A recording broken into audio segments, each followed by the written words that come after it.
Hey preschoolers and grown-ups, this is teacher LeAnn. I have a fun read aloud for you today. It's called Library Books Are Not for Eating. So this is written by Todd Tarpley, and our pictures are illustrated by Tom Booth. And I got this book at the public library, so if you like it, once I return it, you can check it out again. Library books are not for eating. Ooh, and you can see some bites got taken out here. Oh boy.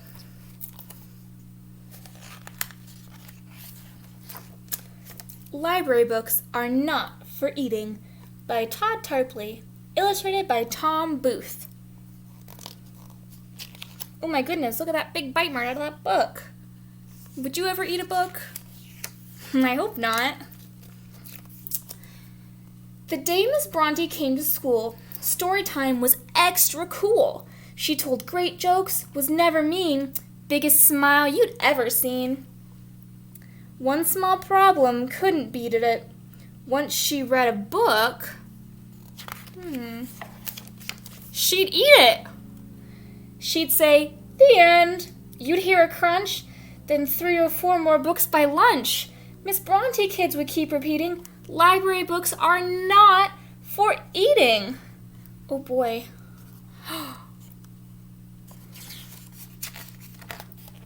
How do they look? They look very worried, don't they? Well, he looks kind of excited. He looks mesmerized and worried. Oh my goodness. Miss Bronte promised with a roar that she'd be eating books no more. As soon as story time was done, oops, there'd go another one.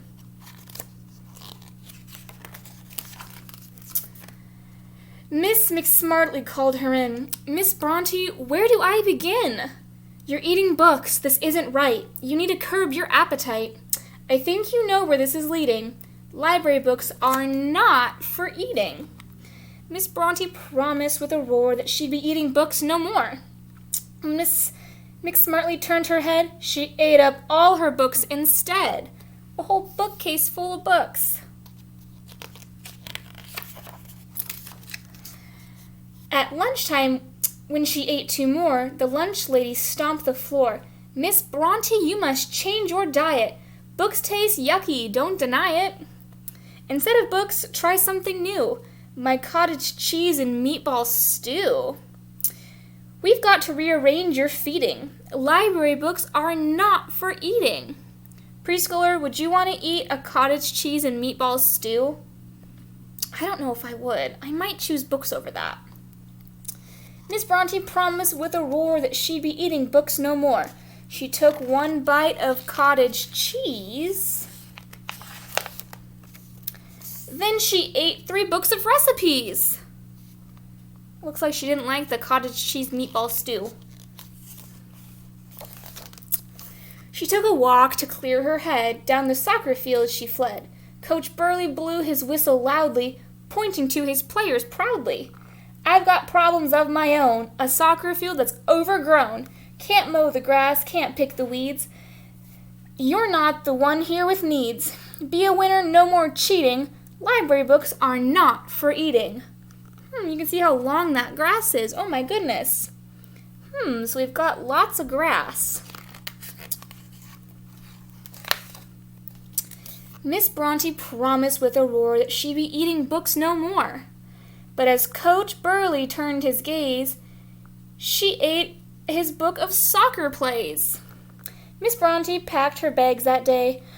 "I'm sorry, but I cannot stay. It's not that I find books so yummy, but there's nothing else that fills my tummy. If I could find a bulb or seed, a blade of grass, a bush, a weed."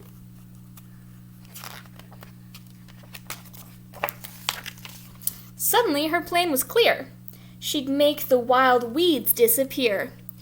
All she had to do was eat 'em. Let her appetite defeat 'em. Now Miss Bronte just eats the weeds. They fill her dietary needs. The soccer team has gone unbeaten. Not a single book has been eaten. Every morning right at 9, Miss Bronte leads story time. And every afternoon at 4, she's on the sidelines keeping score. The soccer field is good as new. Kids run and kick where weeds once grew. The moral of this tale you're reading